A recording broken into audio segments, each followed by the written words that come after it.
unneeded parts. And yeah, let's do it. Let's start the webinar. I'm starting it, and let's see who will join us. Yeah, start the webinar. Let's do it. And wait for people to join. And we have first attendee. Yay. Hello, hello, hello. Welcome, welcome. Welcome to the 9 a.m. webinar. Hey, Daniel. Hey, Steinje. Hey, well-known faces. I already knew some people. Hey, Agnieszka. Welcome, welcome. Hey, Thomas. Hey, Jonathan. Wow, so many names that I know. Like the whole 9am code control community is joining us. And yeah, let's be super honest. You really want to know how to use Notion better to get the most out of the freelance journey. And that's exactly why Amy here today, because we had Freelance Thrive and Freelance Talks conversation where Amy started sharing part of her Notion journey. And today we'll continue learning and thinking and finding new ways of how to make our freelancing journey better. So uh, you are joining us, and I will share. I had this joke with a friend of mine, and we were talking about who are those speakers who are not telling, let me share my screen. So I'm not that person. So let me share my screen for the beginning and tell you a little bit about the structure of today's workshop. I'm trying to find, okay, here it is. I hope you can see it. And here we are. So while folks are joining us, welcome, welcome, welcome everyone. Definitely welcome Amy. And I'm super happy to have you here at this practical workshop for the Freelance Academy hosted by 9am. And my name is Yuri. I'm a community builder at Code Control and 9am.works, and I'll be helping, no, I won't be hosting, I'll be helping Amy to host this workshop today. And our guest today is Amy Rogers, a freelance product designer and user researcher with 8 years of experience and a certified Notion consultant. And what really struck me that one of only a few certified consultants in the UK and about 70 in the world. And as I told, we already dived into Amy's experience with Notion and freelance and during Freelance Thrive and Freelance Sucks podcast conversations. And today we are here for the practical workshop about mastering workflows with Notion to maximize your productivity as a freelancer. And before handing it over to Amy, I'll tell you about the structure of today's workshop. So first, I'll quickly explain what 9am works and what we do, and then we'll have an interactive workshop where you can learn from Amy's experience and ask her all the questions you just might have. So yeah, 9am.works is freelance operation system, and it's basically an all-in-one tool you need as a freelancer. Whether you're just starting or growing your freelancing career, the 9am will assist you in getting new clients by creating a standout profile, having all projects in one place, and even deliver to your inbox from time to time. And super quick one-click apply feature for connecting with projects and many, many more great things. So sign up, try it. And if you have any feedback, share your thoughts with us right away, as we are craving for ways to improve. And just like that, Amy, here you are, giving all power to you, and let's do it. Please share your experience with us. We are here to learn and to really improve our freelancing journey. So I'm stopping sharing my screen. Amy, do your magic. Suppose I will start by sharing my screen as well. If I can find the right window. I feel like even though we've been doing this for years, it still always happens. It's always that moment where you're like, what am I doing? Always the same. Okay, so there we go. Should all be able to see.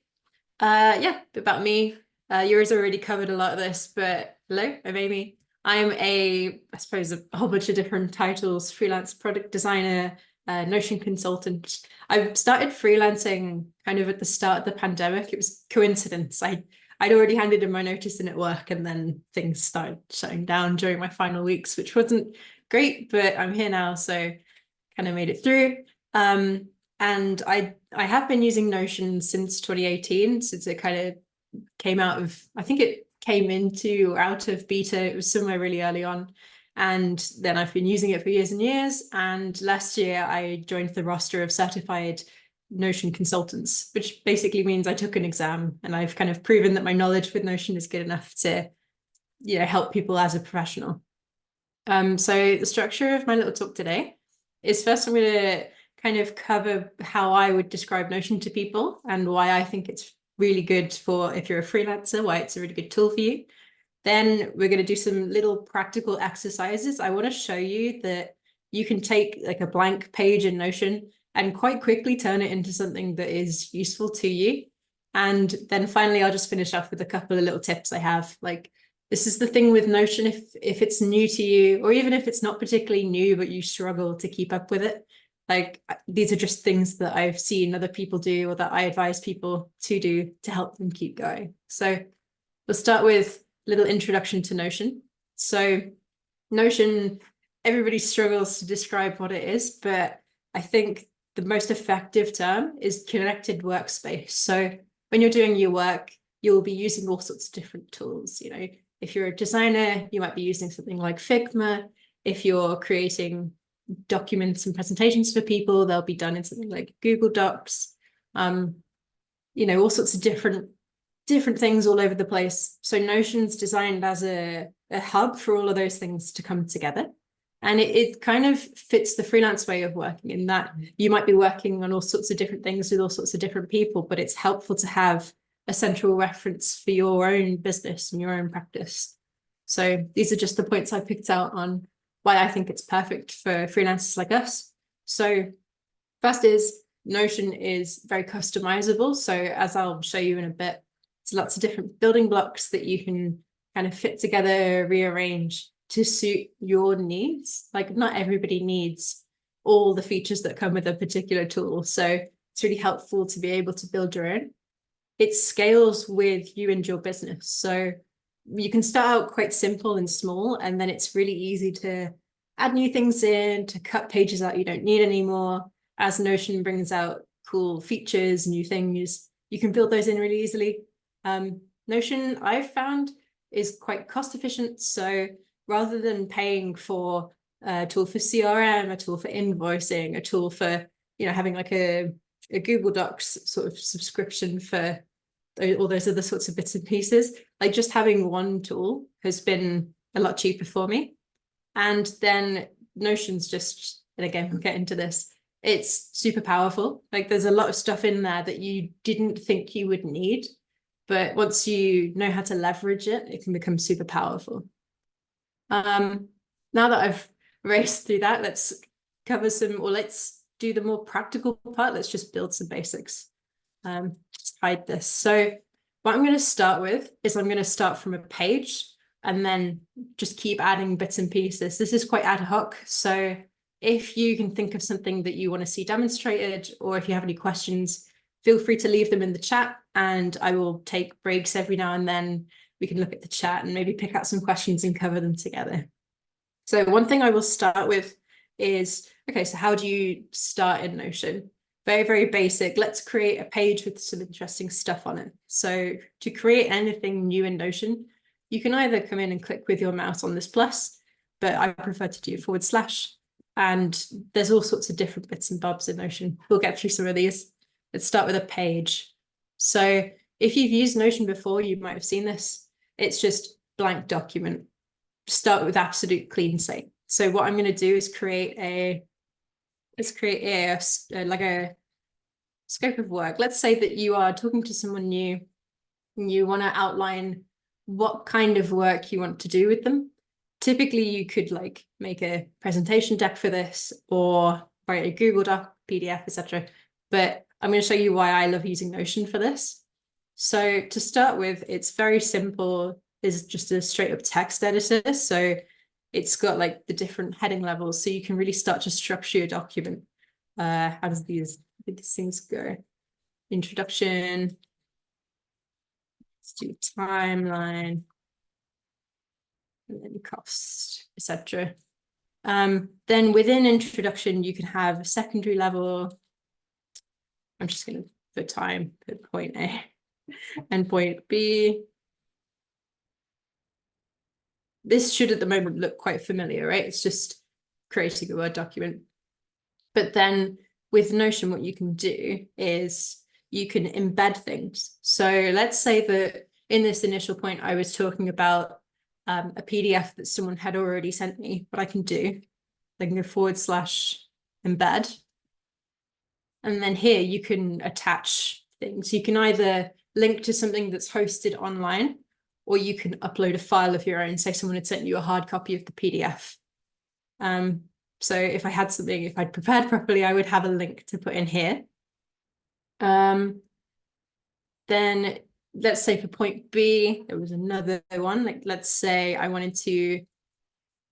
was a YouTube video that I had already recorded explaining a particular point. No, it's video, isn't it? Video. I could embed that in here. So within this document, already it becomes quite a rich reference rather than being like a static PDF document with links out to all these different things you'd have to go and see. You can just put it in one spot. Let's say as well that I wanted to upload a screenshot of something, I could do that. Notion's also got an image library in Unsplash. So let's say you just wanted to add some cool visual stuff. Let's say you were working on an app that had dogs in it. I don't know. You can bring in pictures from, if it loads, Unsplash, embed them within your document. It's just quite a quick workflow. It's another thing you could cover. One more thing that I think is quite cool. So a document that you're using as a point of reference can get quite long and meaty. So rather than having just like reams and reams of text, one thing you can do is, let's say I had like a breakdown of the cost here. Then underneath, I could have toggle list and then further details. And then in here, I could start putting in a lot of the supporting information for the cost that doesn't necessarily need to be up front in the document. Let's just put this picture of this dog into this further details section.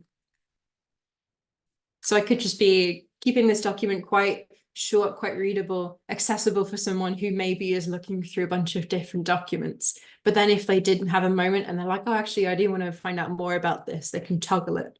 It's just another part of interactivity that you can bring into a Notion document. Like it's a bit more powerful than, like I'm going to keep saying multiple times during this talk, it's more powerful than just having a static document or a PDF or a slideshow. Another fun thing, and this is something that I find really simple, but seems to catch a lot of people out. They're like, what? I didn't know you could do that. Is you can have layouts within a document. So say I wanted to have point A on the left and point B on the right. All I would do is I would drag to move by kind of hovering over these 6 little dots here, drag it to the side of point A, and suddenly it's in 2 columns. And then I can start rearranging other stuff underneath it. Kind of make a nicely laid out document. I'm trying to think of other block types that might be useful, that are just like within a page. Like I kind of briefly showed part of the list before, but there's so much in here. I'm not really going to cover this today, but there's also quite a lot of capability around Notion AI, which might be something that interests you. Another point to mention is, if you, like I used the word connected workspace before, you can, if you already have a big collection or like a lot of resources in another tool, you can just pull those straight into here. Notion's quite good at connecting with some of these popular tools. For example, if you've heard of Loom, Loom is like a screen recording tool where you can have your little face in the corner, and kind of like I'm doing now. You can embed that as a video message within different contexts. You can bring your Looms in here. So one thing that's quite fun is if you can record an introduction video for like of yourself to someone you're prospecting as a client, for example. In this scope of work, you could have a little video at the top being like, hello, here's me, here's the scope of work. If you could get it back to me by this day, or whatever you want to say. It's just quite a fun personal way to make the document a bit more exciting. I see there's something in Q&A, invoices. Yeah, I'll get to invoices because that's it, you can get quite smart with it. So I'll kind of build up from this page. Next, we'll cover databases, and then I can go into that. So bear with me. Is there anything on just like simple page creation or any other thing I can cover while I'm here before we move on? Also gives me time to have a drink. I would only add this point. That's something that I discovered by myself, that you can add the table of content. So if you have like a long document, you can also include it in the beginning. So maybe you can also show it. Yep. So it's just kind of like you'd add any other thing. You do / and it should be here, right? Table of contents, there you go. So whenever you use these headers, it will create an item in the table of contents. So let's say I had one down here that was at H3. Then it will add it to this. Actually, let's duplicate this as well, just so I can show you the hierarchy. So within timeline, you'd have point C, which is a H2, and then item, which is an H3. So it creates quite a well-structured table of contents automatically. And again, you can hide this if you don't want it to, like if it's a really long document and you don't want it to take up a lot of thing at the top, you can hide it in a toggle. So you could do like toggle and then just hide this within the toggle there. Another fun, not fun, these aren't fun. If you wanted to just put in a simple table, you can do that here. So if you were saying like days of work, cost, 2, 1, 2, 4, then it's again a nice way to bring in some quick structure. Then you can visually as well, if I can get this to go, turn these into header rows so it formats it a bit differently. Just another fun visual thing you can bring into a page that isn't just text or screenshots. Like I would recommend going and just trying out all the different types of blocks, try connecting other tools that you use, bring them in and see how Notion handles that data. There's a lot, like over the years, it's been cool to see them add new stuff. Sharing pages, I can cover that as well because that links in quite nicely. Oh no, I can just show you how I'd share this actually. This works. So say you had created this page and you did want to share it with someone.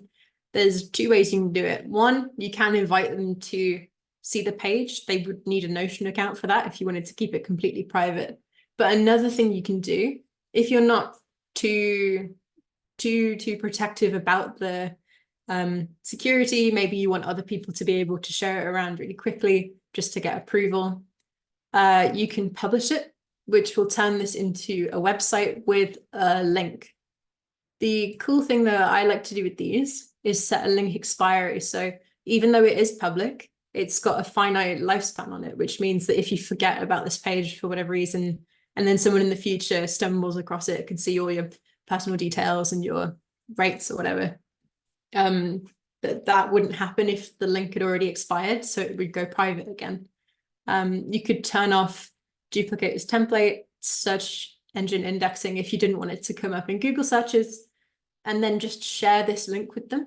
And then they can share it around to whoever needs to see it. You won't need to do that thing that I get with Google Docs where someone like you'll share a link or someone will share a link with you.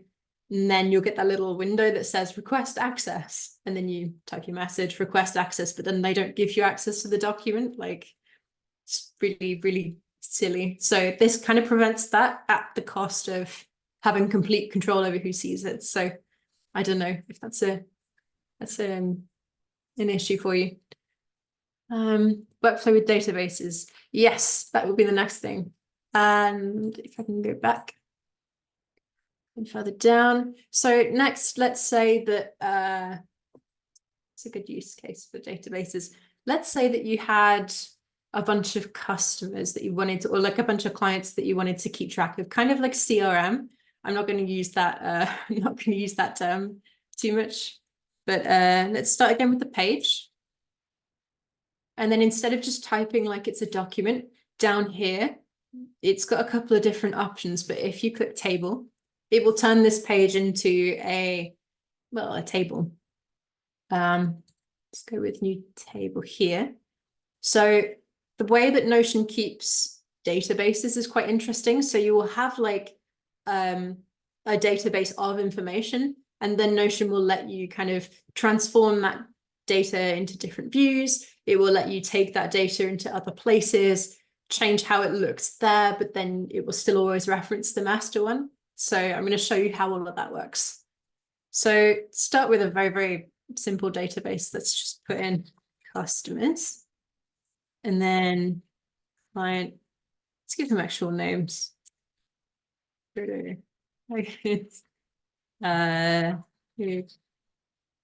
Skywalker, and then I don't know, mine's going blank. Harry Potter will do. I'd say you have good clients. Yeah, if I've done this well. So yeah, these are like 3 example clients.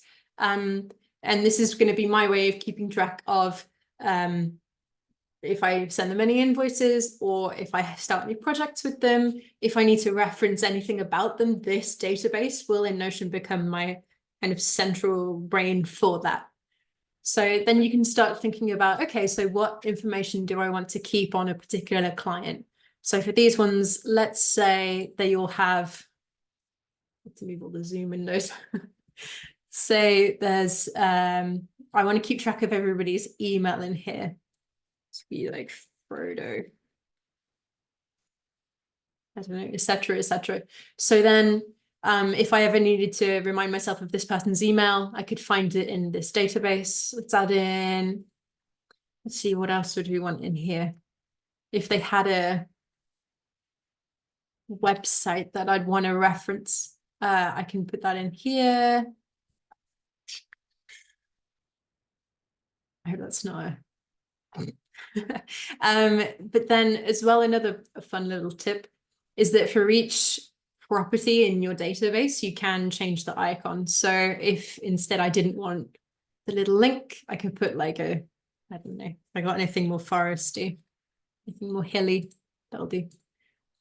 I can change the icon there. So it's quite nice to be able to scan across and be like, okay, I'm looking for their home address. I just need the picture of the house. There it is, scan down. Another thing you can do is you can tag a particular person or a particular customer. So let's say that I was helping Frodo with a website design, but I was helping Luke with machine. It's quite easy to add particular categories to people. What else would I want to add here? Feel free to shout if there's anything else I can cover. I'm trying to go through this, not slowly, but trying to think about what else I've done in the past that's quite helpful here. I can do it in a second. Let's say, and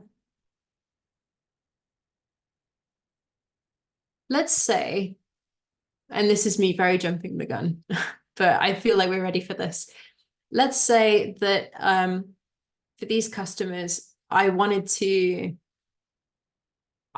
track what work I was doing with each of them, and then I wanted to draw up an invoice and send it to them. That's quite a complicated use case.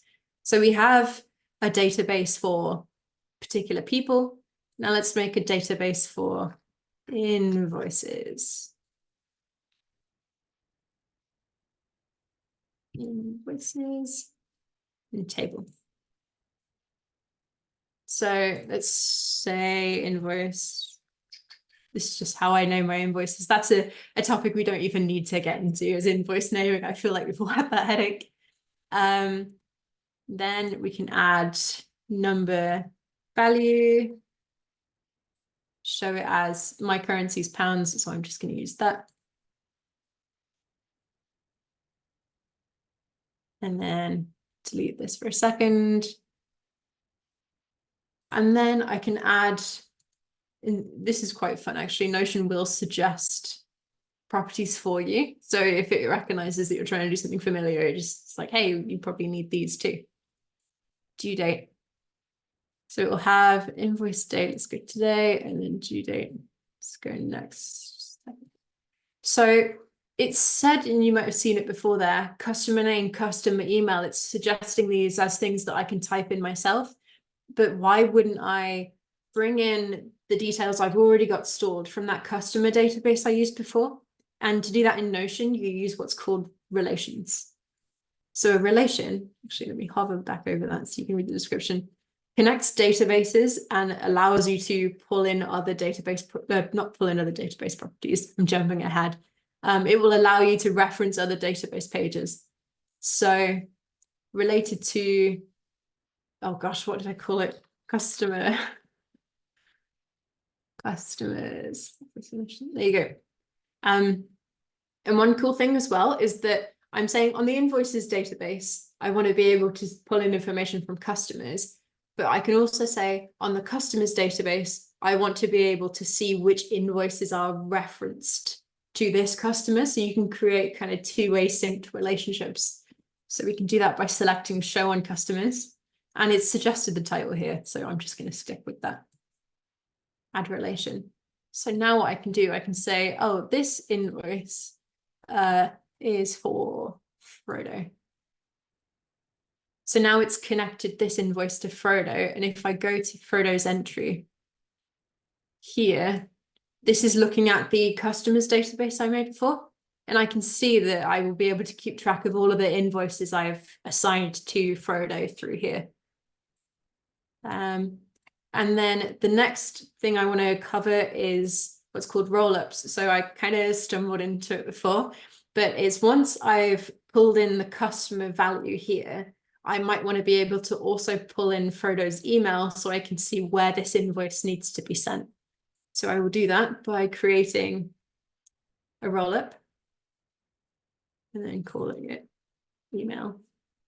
And it asks you to select which relation this roll-up will be referencing. So I will select customers, and then I will select the property, and you can see we're pulling in like all the different properties that were within that customer database before.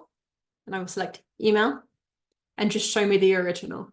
And I'll get to this in a second, but you can do other calculations with the data you pull in. But for now, I just want to be able to see the original email. So here you can see this invoice needs to be sent to this email. And if you wanted, so for example, you can see I'm like having to jump around quite a bit when I'm referencing these two things. Let's say I just wanted a list of all the invoices and which email I need to send them to. You can do that in Notion by using different views. So I mentioned this before, but you can take the data and transform it into something that's a bit more simple to see. So here I'm just going to create something simple like a list where the only things I want to see are invoice name and email. So then I would be able to just see the invoice name and email, and it's hidden because this page is so wide. But you can see this just gives me a list. Like it's removed all the other stuff. That stuff's not important to me in this moment, looking at this, but I can see invoice name and then who it needs to be sent to. Another example is if I wanted to have like a view of all of the invoices sorted by date, like to be able to see when the deadlines for each of my invoices are. So I can create another view, and there's one down here called calendar. So if I select that, pull this deadlines. And then here, at the moment, it's showing me the this invoice, but then it's issue date rather than the due date, which is the thing I'm actually interested in seeing here. So you can change that within the layout section. I can't remember what the name of it is. So then here you can see that this invoice is showing for June 7th. And you can also, within the calendar view, bring in different properties. So at the moment, it's just got the invoice name, but here you might want to have the email, so you can send them an email being like, hey, you know, you've only got a week left, can you pay me? You can also show how much it's worth. And I'm not going to cover this, but this is the perfect use case for Notion Calendar. So Notion Calendar is something that launched a few months ago. It's kind of a different tool to Notion, but they connect quite seamlessly. So what you can do is you can import this view and lay it on top of your calendar. So you'd be able to see your calendar events, things like meetings, etc. But then you'd also be able to keep track of things like this. There's all sorts of different things you can use it for. So I'd recommend going and having a go playing around yourself. What's the other thing I wanted to show you on invoices? Oh yeah. So we mentioned before, like if you wanted to, for example, you've generated an invoice PDF as well as you've got your details in Notion, and you just want to be able to keep a source of truth of it here. So you can do that by creating a new property type file.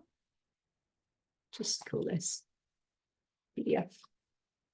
And then you'd be able to upload a copy of it here when you had it. Another thing you can do is, sorry, feel free if I'm going too quickly to raise hands, stop me, ask me to recap something. There's just so much to cover. I just want to be able to show you, and you can always go back and watch it or message me afterwards. But another thing that I like to do with these kinds of things that have statuses. So with an invoice, it will be status of, I haven't finished it yet, or like we're still accruing cost on this. I've sent it to the person, it's been paid, and then maybe a column for like, it's very late. But you can track that by using statuses. So actually, no, let's use an actual status property. So you can go to status. And so here the invoice might be, yeah, not started is a good option for it. Here you could be sent and overdue. Make this one orange. And then paid. So then you will be able to say, oh, okay, this, I haven't really finished making this one yet. This one's been sent to Frodo, but he hasn't paid it yet. And then this one's been paid. But then just one more thing, you can then, instead of having to go in and manually toggle these, I'm going to show you two ways you can kind of keep track of these different invoices. So the first is, once again, by creating a different view. And this time we're going to look at board. And I like to color columns so you can see them a bit better. Statuses, properties, and you probably do want to show things like the customer, the value, etc. So then with these cards, it's quite nifty because you can move things between the columns. Oh, hang on, sorry, I've not set that up properly. Layout, board, group by status. But you'll want to see all of the columns. You don't want to shift around like I just did there. So with this, it's quite nifty because you can kind of pick up the things and drag them along as they get paid, which is very fun. It might be familiar if you've used, I don't know, like project management tools, like Trello maybe is a popular one. I think Asana is another one that has these kinds of cards that you can move between. I think it's just quite a nice way of moving stuff between statuses. Another thing you can do is, if I go back to the table. So let's say that Frodo had paid this one, but I don't want to go all the way over to this column and change it to paid. One thing you can do in Notion is to create buttons that perform quick actions automatically. So the way you do that is you can create a new and go down to button. There you go. Paid. And then let's call it paid. So we want to create a button that will change that status automatically. So here we can say when this button is clicked, do this, set status to paid. And then that should do it. You can put this at the beginning. Not sure why that's not going. Either way. But then if I click on paid on this invoice, it'll change the status over in there. Let's just change this back to sent.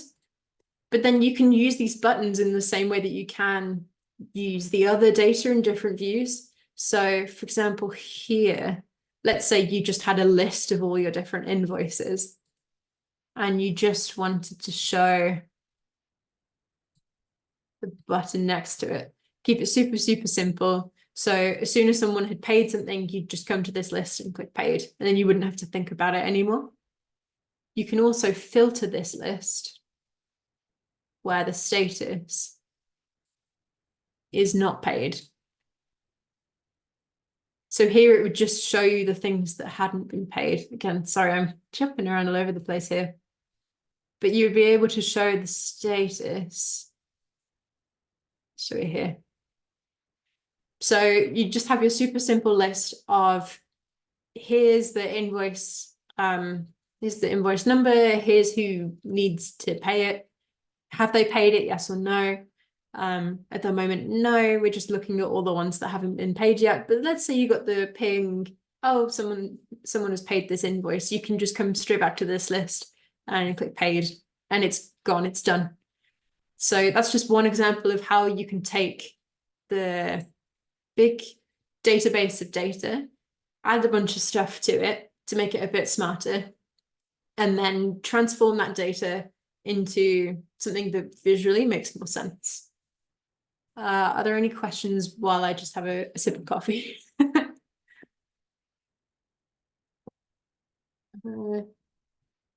So not in a normal table. Yeah, that's correct. So if you just had like the simple table I showed you before where it was the blocks, it wouldn't work. But what you can do, and I will just show you this quickly. That was my scope of work. So what you can do, where I've got a simple table here, you can also bring in those larger tables. So you get a lot of that function, but it's not like the whole database view. And you can do that using linked databases or linked viewer. I get that wrong every time.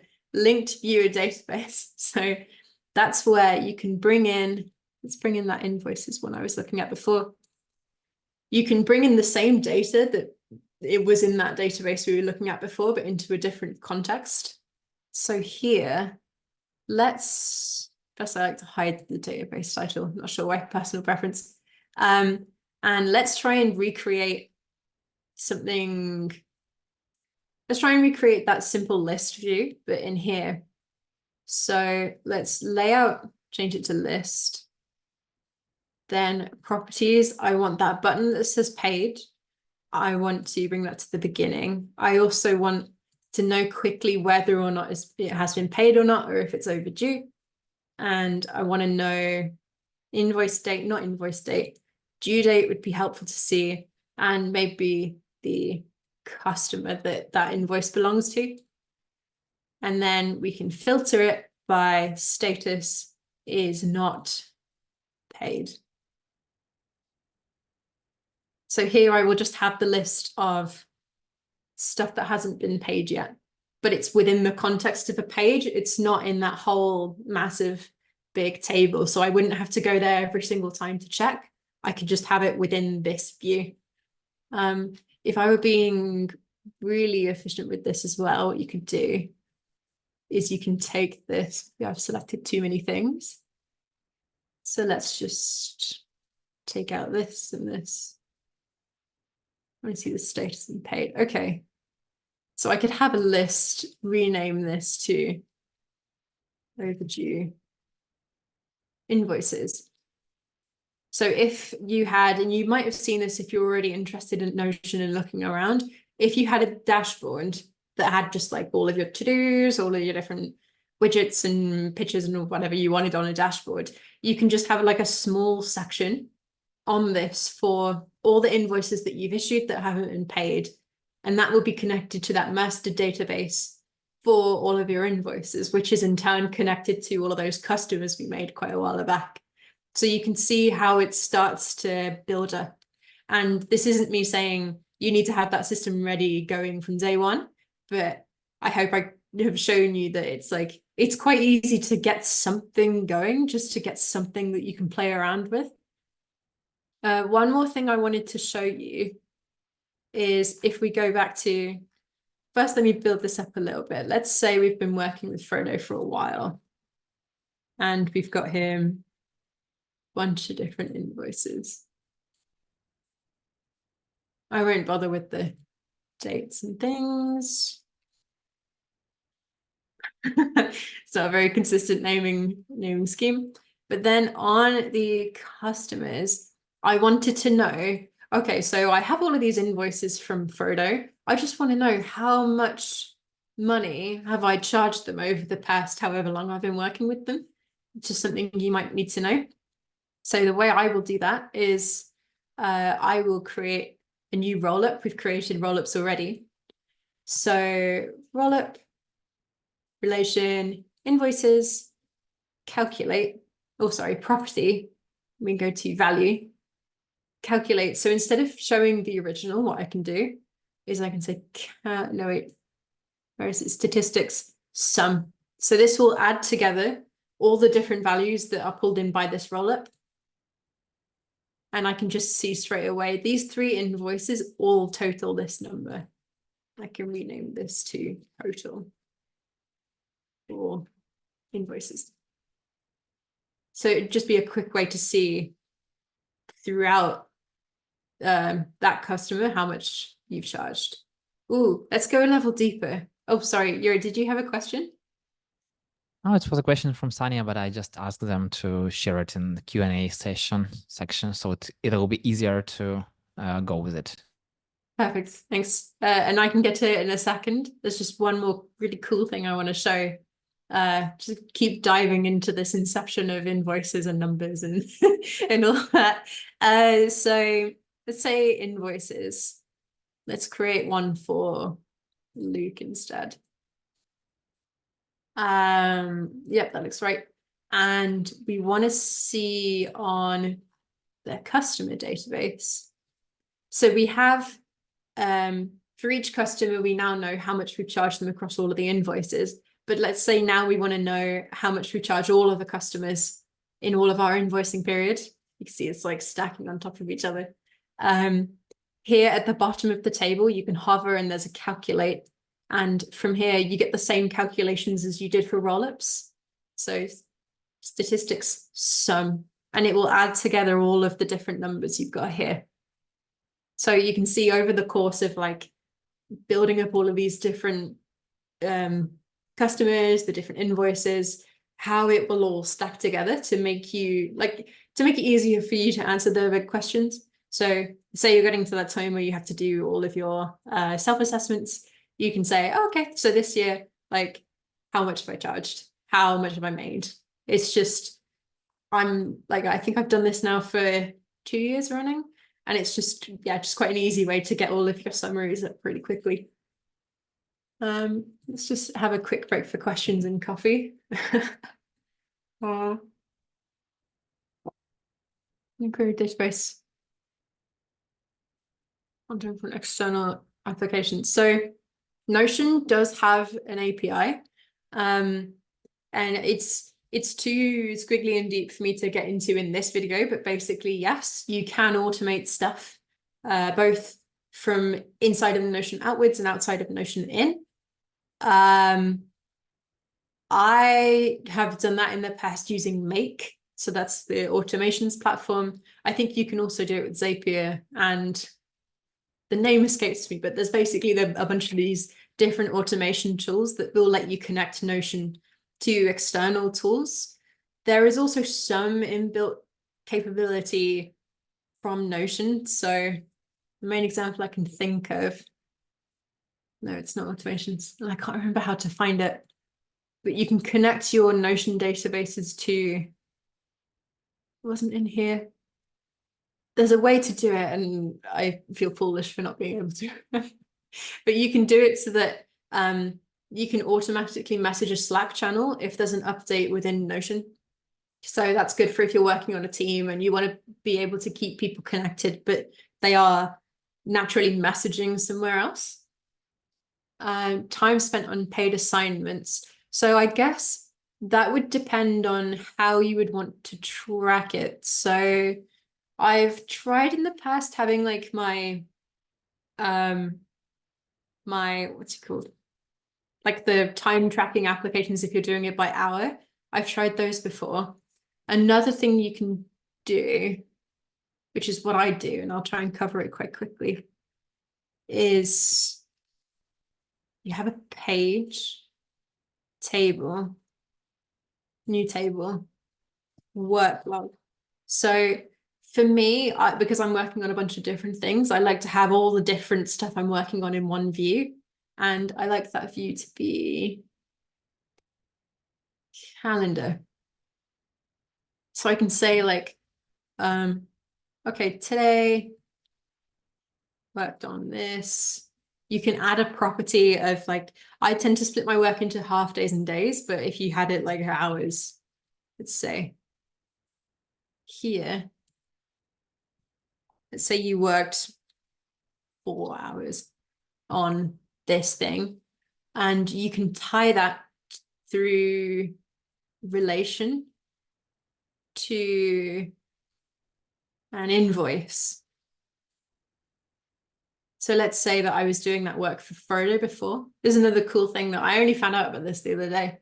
If you're looking at relation like this, you can go into the 3 dots in the menu so you can quickly see like other properties from that relation. It just makes it a lot easier to scan between and jump between all these different databases.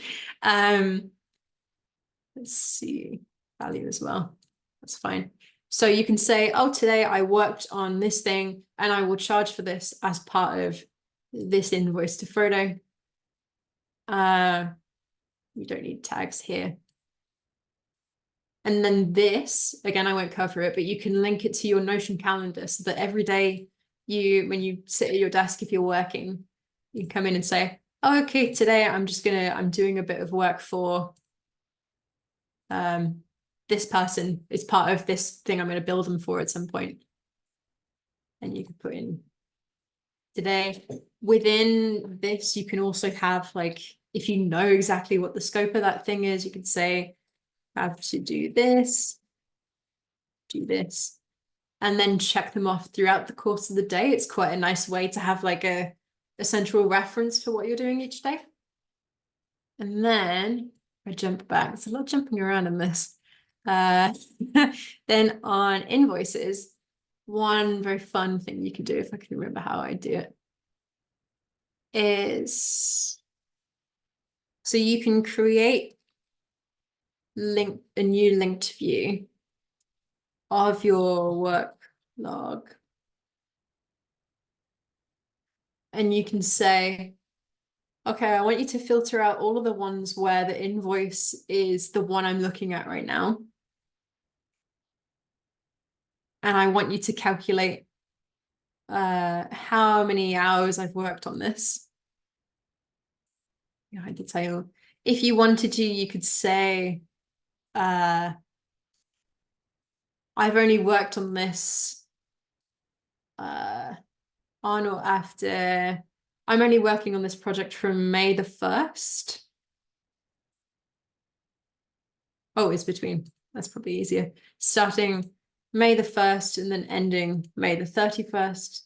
So if you'd logged a whole bunch of different stuff, you'd be able to filter it for a particular time that you wanted to issue this invoice for or something. If you wanted to calculate the value automatically, what you could do is you could enter your, and this is me really spiraling right now, your like hourly rate.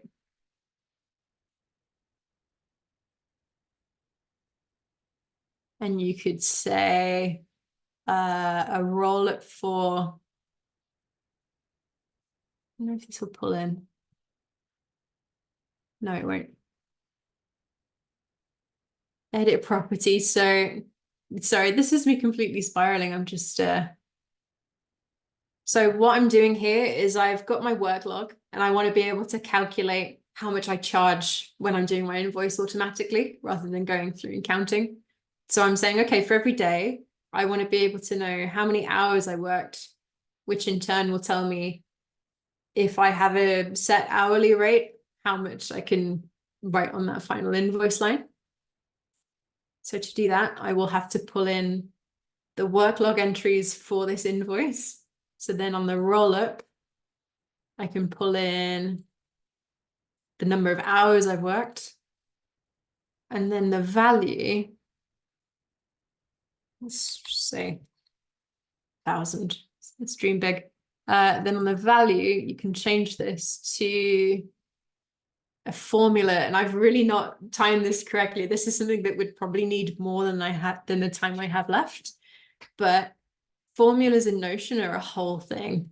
It's like if you've ever done any kind of coding, no matter how rudimentary, how simple, formulas will make sense to you. And if you haven't done coding, it's quite easy to pick up. I say quite easy. It takes a bit of thinking, but once you get it, hopefully, and you start seeing all the different use cases for it, then you'll be braver and braver to try it for different things. So here, let's say I have my hourly rate, which is a property of this database. So I can pull in my hourly rate and multiply it by the number of hours that I worked, which I've just not helpfully called roll up. Can't do math in number and array. See, this is why I should have prepared a bit better for this. Let's see if this will go. No, I've been a bit too ambitious with my formulas, but basically what you can do is you can calculate if you have a set hourly rate, then you can use that to calculate from how many days you've worked for the work log amount that you've logged for that month. You can then pull up the value automatically. Like, this is me really getting into the sticky parts of it, but you can see how with a little bit of knowledge and a little bit of practice, you can make something that is basically just an automated invoice calculating machine.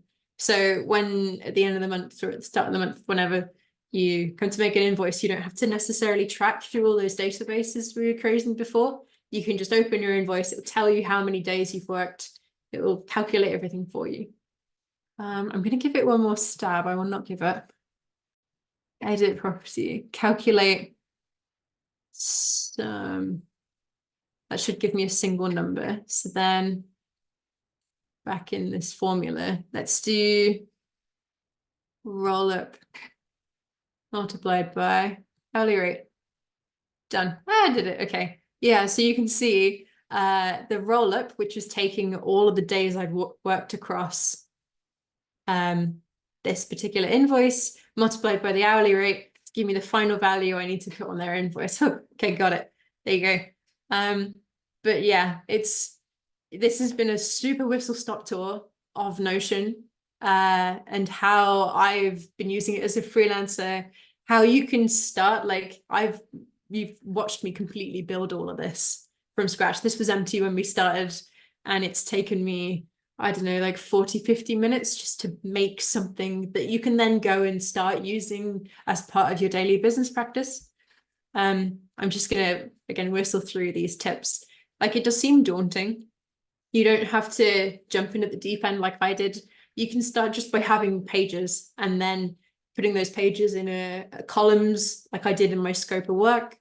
You can start by making a simple page, then later turning it into a database. It doesn't have to be perfect. It doesn't have to work right away. And there are also so many people in the community for Notion. Like, there's just so many, like, not only hobbyists, but also experts like me, but then people who use it professionally, like in their day-to-day work. So they've picked up all of these crazy ways of working with Notion, and every single person is totally happy to help each other. So those are my tips for, I'm trying to think of other things that maybe I haven't quite covered today that would be helpful to leave you with to go. Oh, Notion calendar. I mentioned it a couple of times and I haven't had the time to cover it. But yeah, absolutely. Go and just download Notion calendar, try and replicate some of the stuff you've seen me do, play around, learn. That's how I learned. Like, just, yeah. And if you have any questions while you're doing all these crazy cool new things in Notion that I hope you do, you can connect with me on LinkedIn. I have a little studio called Gubbins. You can find me there. And I'd also just really like to know what you thought of this session. It was helpful. If I maybe went too quickly, went too deep, I get a little bit carried away with these kinds of things. But yeah, thanks for having me on. First of all, Amy, thank you very much for really building this thing with us because that's the most scariest thing is like to start and then oh my God, there are so many things, there are so many tables, like how do I do that? And I bet that after this workshop, everyone can really go and try and play with it. And yeah, definitely remember to connect with Amy on LinkedIn. Putting it for the third time already in the chat, but please go send the connection request right away. And you were talking about, like, just one more final question I have. You were talking about Notion community, where to learn. So I feel like it's the best place to learn about use cases and but where to find, how to find this Notion community. So Notion community, I've largely seen it from like the behind the curtain sort of veil of being a Notion ambassador, as well as the consultant. I'm also part of the ambassadors program.